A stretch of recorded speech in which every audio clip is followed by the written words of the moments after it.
नमस्कार. नौकर भारती या यूट्यूब चॅनलमध्ये आपल्या सगळ्यांचं स्वागत आहे. DRDO advance centre for energetic materials defence research and development organisation DRDO मार्फत नवीन भरतीची जाहिरात देण्यात आलेली आहे. ॲप्लिकेशन्स आहेत ते अप्रेंटिसशिप पदासाठीची आहे भरती. डिटेलमध्ये पाहूयात आजच्या या व्हिडिओमध्ये. याच्याबद्दलची माहिती त्यानुसार पाहू शकता. ग्रॅज्युएट अप्रेंटिससाठी BE टेक ही शैक्षणिक पात्रता आहे. एसेन्शियल क्वालिफिकेशन पाहू शकता देण्यात आलेलं आहे. त्याचबरोबर एकूण ज्या जागा आहेत याबद्दलची माहिती देण्यात आलेली आहे. चेक करूयात. यानुसार पाहू शकता ग्रॅज्युएट अप्रेंटिस BE टेकमध्ये शैक्षणिक पात्रता आहे. BE tech in chemical engineering chemical टेक्नॉलॉजीसाठी एकूण 7 जागा आहेत. त्याच्यानंतर BE टेक इन मेकॅनिकल इंजिनिअरिंगसाठी 7. त्याचबरोबर एरोस्पेस इंजिनिअरिंग एरोनॉटिकल इंजिनिअरिंगसाठी एकूण 2 जागा आहेत. Technical in computer information science computer engineering BSc computer सायन्ससाठी 2. त्याचबरोबर इलेक्ट्रिकल आणि इन्स्ट्रुमेंटेशन इंजिनिअरिंगसाठी एकूण 3 जागा आहेत. त्याचबरोबर इलेक्ट्रॉनिक्स अँड टेलिकम्युनिकेशन इंजिनिअरिंगसाठी एकूण 3. BSc केमिस्ट्रीसाठी एकूण 4 आहेत आणि BSc फिजिक्ससाठी एकूण 2 अशा विभागल्या गेलेल्या जागा आहेत. यामध्ये जे स्टिपेंड आहे ते स्टिपेंड चेक केलं जाऊ शकतं, इथे देण्यात आलेलं आहे. त्याचबरोबर पुढची पदे पाहूयात. टेक्निशियन अप्रेंटिस डिप्लोमासाठी आहेत. त्याच्यामध्ये डिप्लोमा ही शैक्षणिक पात्रता आवश्यक आहे.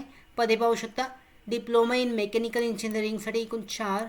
त्याच्यानंतर केमिकल इंजिनिअरिंगसाठी 2. इलेक्ट्रिकल इंजिनिअरिंगसाठी 2 आहेत. इलेक्ट्रॉनिक्स इंजिनिअरिंगसाठी 2 आणि computer science information technology web डिझायनिंगसाठी 1 अशा एकूण 11 जागा आणि ह्या 30 जागा अशा एकूण 41 जागांची जी भरती आहे ती केली जाणार आहे. स्टिपेंड आहे देण्यात आलेलं आहे किती आहे ते. त्याचबरोबर ॲप्लिकेशन प्रोसेसची माहिती पाहूयात. कशा पद्धतीने अर्ज करायचा आहे तर पाहू शकता. Candidates are required to fill the application form by typing affix the passport size photograph and sign in the application form. त्या ॲप्लिकेशन फॉर्मवर तुम्हाला साईन आणि फोटोग्राफ्स सबमिट करायचं आहे, अपलोड करायचं आहे. स्कॅन कॉपीज तुम्हाला फिल्ड ॲप्लिकेशनबरोबर दिलेल्या एसेन्शियल डॉक्युमेंट्सबरोबर PDF फॉर्मॅटमध्ये ईमेलद्वारे सेंड करायचे आहे. तिथे मेल ID देण्यात आलेला आहे. या मेल IDवर पाठवणे आवश्यक आहे. त्याच्यानंतर कंपल्सरी आहे युनिव्हर्सिटी कॉलेज CGPA पर्सेंटेज जे आहे कन्व्हर्सेशन फॉर्म्युला आहे तो अपलोड करणं अटॅच करणं आवश्यक आहे PDF बरोबर. तर दिलेल्या मेल IDवर ते डॉक्युमेंट आहेत ते पाठवणे आवश्यक आहे. त्याच्यामध्ये पाहू शकता शेवटची तारीख आहे 30 एप्रिल 2024. सिलेक्शन प्रोसेस पाहूयात. Application received will be shortlisted and only shortlisted candidates will be call for interview. म्हणजे जे सिलेक्शन प्रोसेसमध्ये शॉर्टलिस्टेड उमेदवार असतील त्यांना इंटरव्ह्यूसाठी मुलाखतीसाठी बोलवण्यात येईल. त्याच्यानंतर इथे पाहूयात सिलेक्शन कसं आहे ते. इंटरव्ह्यू मुलाखतीद्वारे जे सिलेक्शन आहे ते सिलेक्शन प्रोसेस केले जाणार आहे आणि लोकल कॅन्डिडेटसाठी प्राधान्य देण्यात येईल.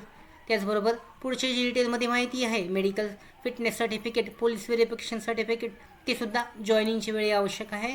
त्याचबरोबरची महत्त्वाची माहिती देण्यात आलेली आहे अधिकृत जाहिरातीमध्ये. जाहिरातीची लिंक डिस्क्रिप्शन बॉक्समध्ये आहे. डिटेलमध्ये तुम्ही माहिती चेक करू शकता.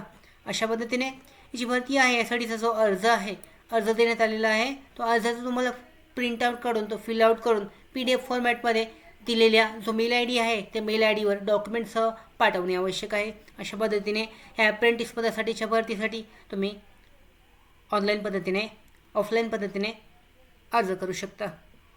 तसेच आमच्या भरती updates study material online test series police भरती प्रॅक्टिस टेस्ट आणि अधिक माहितीसाठी आमच्या नोकर भरतीच्या यूट्यूब चॅनलला सबस्क्राईब करा. धन्यवाद.